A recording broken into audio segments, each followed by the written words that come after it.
ताला मजलिस इत्तेहादुल मुस्लिमीन आपके साथ है। यहाँ पर जो चिरम का कारोबार है, जिसकी वजह से पोल्यूशन का वाटर आता है, ग्राउंड लेवल वाटर खराब हो गया, जिसकी वजह से बोरवेल डालकर वाटर प्लांट डालकर असदुद्दीन साहब के बजट से या और दीगर बजट से इंशाल्लाह यहाँ एक 2 प्लांट डालने की सदर मोहतरम ने उनको तयफुल दिया।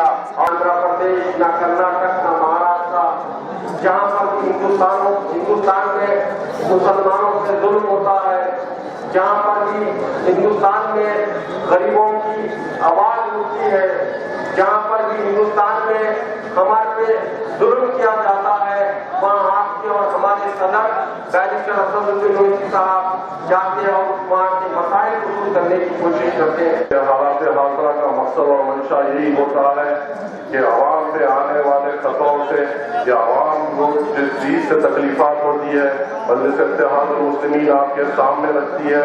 उनकी तरफ ये है कि मजलिस इत्तेहादुल मुस्लिमीन आए तो हमको एक सहारा बनेगा, हमारे मसाइल हल होंगे।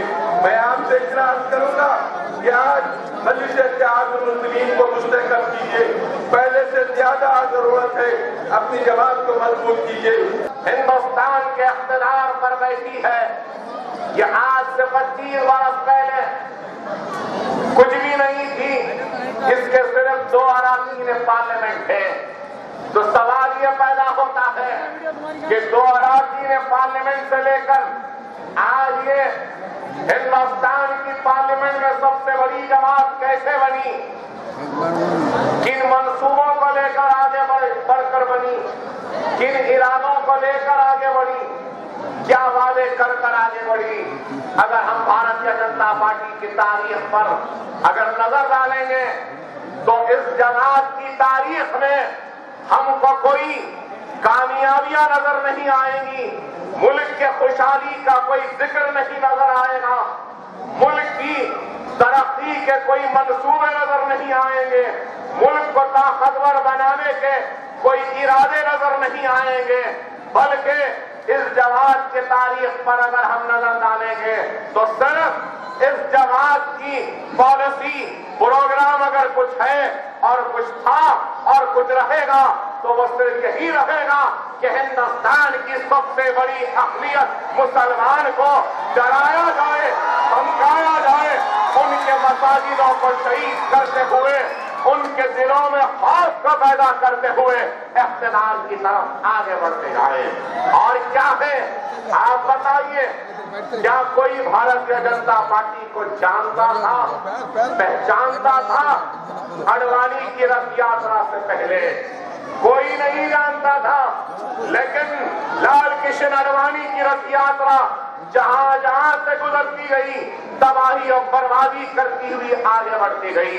हिंदुस्तान में एक नफरत की सियासत के बीज को बोती हुई आगे बढ़ती गई। जहां जहां से गुजरती गई वहां पे उस शहर के कारोबार को शोरों में लपेटती हुई आगे बढ़ती गई, खून खराबा करती हुई आगे बढ़ती गई और बाबरी मस्जिद राम जन्मभूमि के नाम पर इस मुल्क को बांटती हुई आगे बढ़ती गई। और क्या किया इन्होंने? कुछ नहीं किया। और फिर हिंदुस्तान की तारीख का एक सियाह दिन जिसको ये मुल्क कभी भूल नहीं सकता, और वो दिन था 6 दिसंबर 1992 का, जिस दिन हिंदुस्तान के सेकुलरिज्म की सबसे बड़ी इमारत और मुसलमानों की इबादत का बाबरी मस्जिद को इन फिरका परस्तों ने शहीद किया और उस बाबरी मस्जिद की जगह राम की मंदिर का संग बुनियाद रख दिया और राम मंदिर और राम की मूर्ति को वहां पे बिठा दिया। ये एक ऐसा सियाह दिन था, सिर्फ मुसलमानों के अल्लाह के घर की शहादत का दिन नहीं था, बल्कि मैं ये कहूंगा कि हिंदुस्तान की जमहूरियत पर हमले का दिन था, दस्तूर के धज्जियां उड़ाने का दिन था, सेकुलरिज्म का मजाक उड़ाने का भी दिन था, जिसको यह मुल्क कभी फरामोश नहीं करेगा, नहीं भुलाएगा। और हर सेकुलर मैन रखने वाला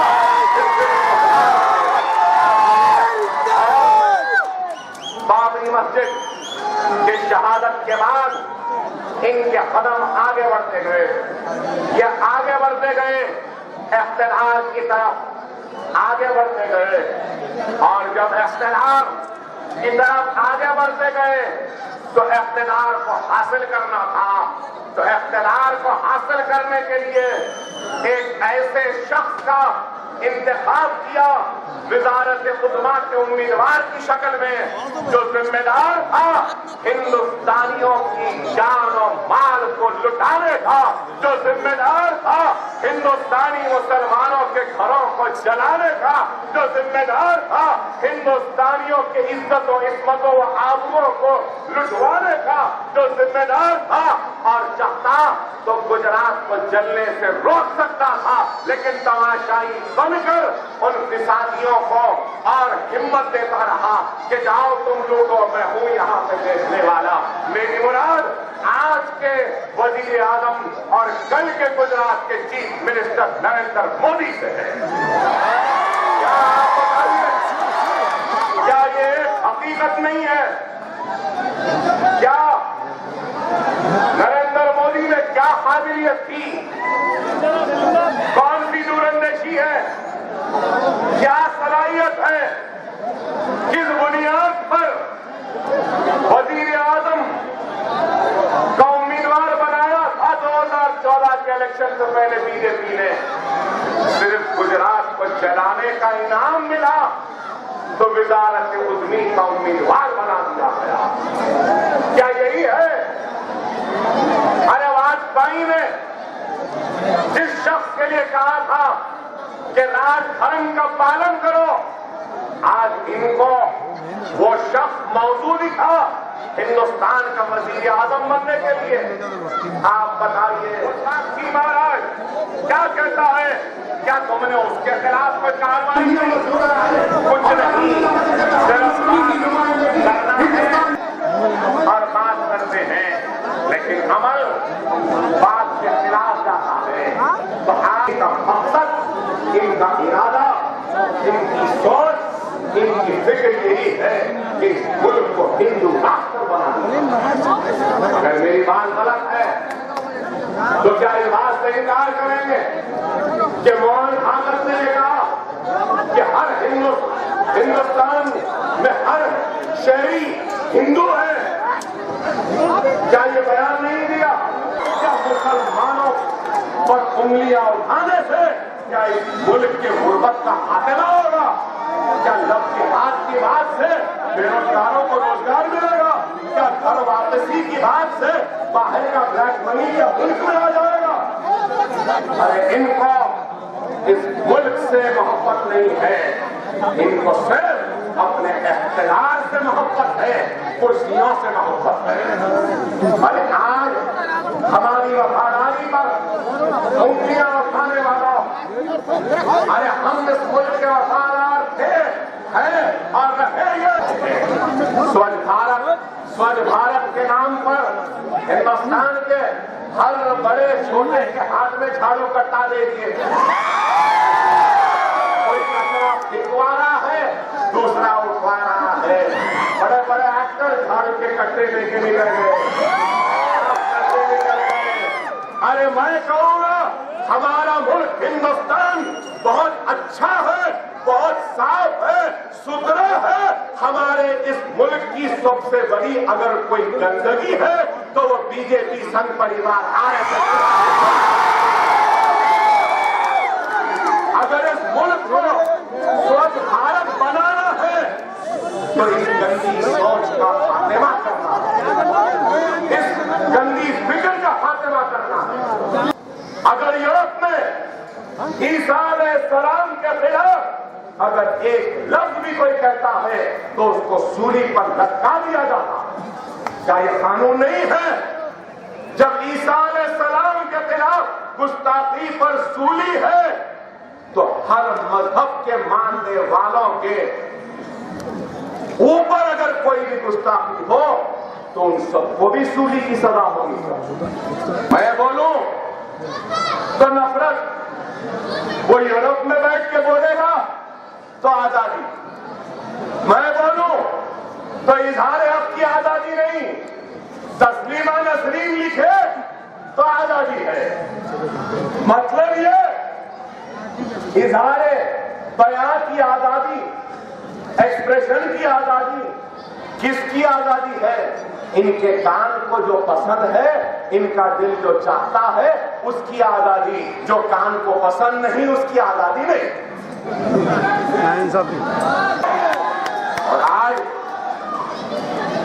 बातें करते हैं बड़ी बड़ी, 4 बच्चे पैदा करो। 4 नहीं, हिंदुस्तान का हर शहरी 10 बच्चे तैयार करेगा, पैदा करेगा। लेकिन मेरा सवाल है, अरे जिस घर में 2 बच्चे हैं वो बेरोजगार, जिस घर में 2 बच्चे हैं वो बच्चा मजदूरी पे मजबूर है, जिन घरों में 2 बच्चे हैं उनके सरों पे छत नहीं है, जिन घरों में 2 बच्चे हैं उनके घरों में पानी नहीं, जिन घरों में 2 बच्चे हैं वहां पे बराबर बर्ती नहीं, जिन घरों में 2 बच्चे हैं वहां पे 3 टाइम का दाना अनाज नहीं है। लेकिन इनको न भूखे को भूख मिटाने की फिक्र है, या प्यासे की प्यास बुझाने की फिक्र है। बस बातें करो, 4 बच्चे पैदा करो। और कौन बोल रहे हैं 4 बच्चे पैदा करो? अरे भैया, अगर मैं बोल रहा हूं या अगर कोई आप में से शादीशुदा है वो बोल रहा है तो बात समझ में आने वाली है। जितने लोग 4 बच्चों की बात करें वो पूरे के पूरे बैचलर्स हैं, जिंदगी में अब तक शादी नहीं करी। कुछ तो नहीं करे, जिनको पैदा करना नहीं आया तो उसे वफादारी का सर्टिफिकेट ना मांगो। हम इस मुल्क के वफादार हैं और इस बात से कोई इनकार नहीं कर सकता। हम जमहूरी दस्तूरी जिद्दोजहद में यकीन रखते हैं और जमहूरी और दस्तूरी जिद्दोजहद के जरिए हम अपने हक को हासिल करेंगे। लेकिन नरेंद्र मोदी, ये बात जरूर कहूंगा कि हिंदुस्तान में जितना तेरा हक है उतना अकबरुद्दीन ओवैसी का भी इस मुल्क में। नरेंद्र मोदी कोई पहले दर्जे का शहरी नहीं, अकबर ओवैसी कोई दूसरे दर्जे का शहरी नहीं। जितना वो इस मुल्क का शहरी है उतना मैं भी इस मुल्क का शहरी हूं। जिस तरीके से सनातन धर्म को मानने वाला, पूजने वाला अपने माथे पर तिलक लगा सकता है, एक ब्राह्मण अपने माथे पर तिलक लगा सकता है, सनातन धर्म का मानने वाला हर शख्स अपने माथे पे तिलक लगा सकता है। दूसरा, जितना एक सिख अपने सर पे पगड़ी बांध सकता है। तीसरा, जिस तरीके से एक गिरजा का फादर या ब्रदर अपने सीने पर एक क्रॉस की लकीर डालकर घूम सकता है, उतना ही इस मुल्क का मुसलमान अपने चेहरे पे दाढ़ी बाल कर सर पे टोपी पहन के घूम सकता है। दिए बम्बई पहुंचा, जलसे का परमिशन कैंसल, जलसा नहीं कर सकता। हुमनाबाद में जलसे का परमिशन दिए, आज हुमनाबाद में जलसा था, हुमनाबाद जाना था, परमिशन दिए। मोबाइल पब्लिसिटी का परमिशन दिए, बैनर लगा लिए, क्राउन का परमिशन दिए, सब दिए। निकल रहा था, बोल दिए कि अकबर साहब जलसा तो छोड़ो, 1 महीने तक कर्नाटक की सरहद में आप नहीं आ सकते। यूपी जाते नहीं, वहां जा सकते नहीं। अरे हमारा कसूर क्या है? क्या मेरे इख्तियार में बस्तियां जली? क्या मेरे इख्तियार या मेरी हुक्मरानी में इज्जतें लुटी? क्या मेरे हाथ में पुलिस थी और बस्तियां जल गई? अरे आप बताइए, गुजरात को जलाने वाले, गुजरात को लूटने वाले, गुजरात को खाक की ढेर में तब्दील करने वाले दरिंदे इख्तियार के मजे लूट सकते हैं, इख्तियार पे बैठ सकते हैं, और मैं जो लूटा हूँ, जो तबाह हुआ हूँ, जो बर्बाद हुआ हूँ, मैं अपने भाइयों के पास जाकर दिलासा भी नहीं ले सकता। जिस मकसद के लिए तेलंगाना हासिल किया था वो मकसद हासिल हो जाए तो तेलंगाना की आवाम खुश हो जाएगी। काम हो या ना हो, कट्टा साफ हो या ना हो, पानी आए या नहीं आए, बिजली आए या नहीं आए, हम तो जाने वही रहेंगे, जहां से वही रहेंगे। हम कोई आंध्र प्रदेश की गद्दी पे बैठने वाले नहीं है, नहीं है ना। बहरहाल अभी बहुत बोलना है, इंशाअल्लाह ताला जल्द से होते रहेंगे। अब तो आगाज हुआ है, अब बहुत फिर लिए हिंदुस्तान, अब जरा अपने शहर में फिरे,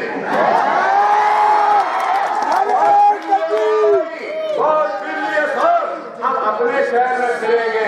आगाज हुआ था गोला बंडे से, मुशीराबाद, इंशाअल्लाह नंबर से के बाद बीच से, और के बाद बारिश पड़ा, बारिश के बाद वक्ते मैदान के बाद फुलपुर और हम नहीं फिरेंगे और फिर असेंबली होगी, असेंबली में देखेंगे।